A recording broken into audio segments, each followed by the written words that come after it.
You guys wouldn't happen to know where the Dean farm is.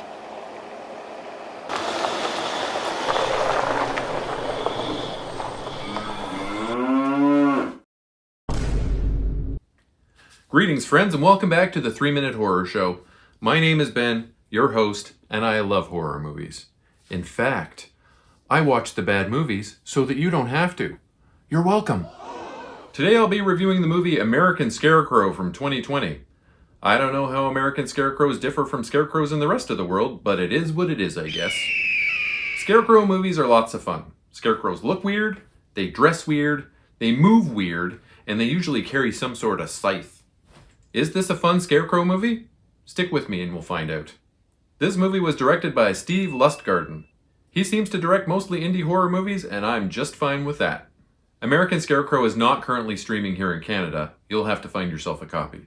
A small building company is left high and dry by some high-end home buyers, and they go under financially as they carry the burden of some properties that are still in flight. It's a small group run by a husband and a wife, and they have 3 workers. In a meeting with the bank, the main duo are told that they can't get a loan to get them through the job to make their money back. This sucks, but the bank makes them an offer they can't refuse.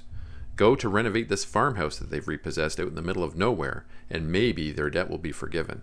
Of course, they take the job. Better Scarecrows than American Scarecrow, the movie.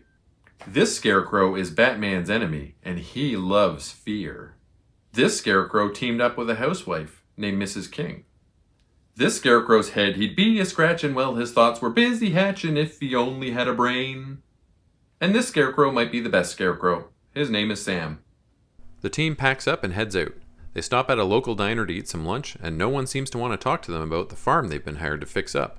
The waitress secretly draws them a map to where it is, and someone mentions that people disappear up there. The team arrives at the farmhouse and starts the job. Things start off normally, but strange things begin to happen. Small at first. Things move around, doors open and close, that kind of thing. Then things get a little more serious. The woman working on the electrical is shocked as something turns the power back on while she's working. And then the boss lady finds a journal underneath a floorboard that honestly wasn't very well hidden. This movie is nonsense, so let's talk about scarecrows and how they work. Crows are scavengers, and while their presence on a farm can be beneficial in the respect that they eat bugs, mice, and rats, they can also cause problems. Crows have been known to pull up seedlings, devour sown seeds, and eat ripened fruit, and in order to combat this problem, scarecrows were invented. The first scarecrows were created by the ancient Egyptians, but they weren't used to scare crows away, they were used to scare quail. Wheat grain farmers along the Nile River would string tunics up on sticks in order to scare quail away from their crops. This concept has been adapted by farmers across the globe in the years since in order to scare away all types of birds. The reason why scarecrows look so scary is because crows are intelligent birds. They can spot a fake, so scarecrows need to look very human-like in order to be effective.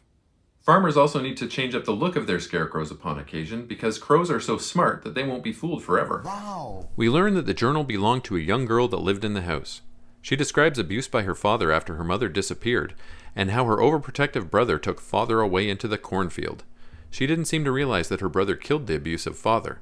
This is punctuated by the fact that when the boss lady heads back over to the diner, now the waitress tells her the whole story of the little girl, Mira. One night some weird stuff happens, and suddenly there's a new entry in the journal about her brother being angry. Then Mira appears, and I'm not sure if she's a ghost or not.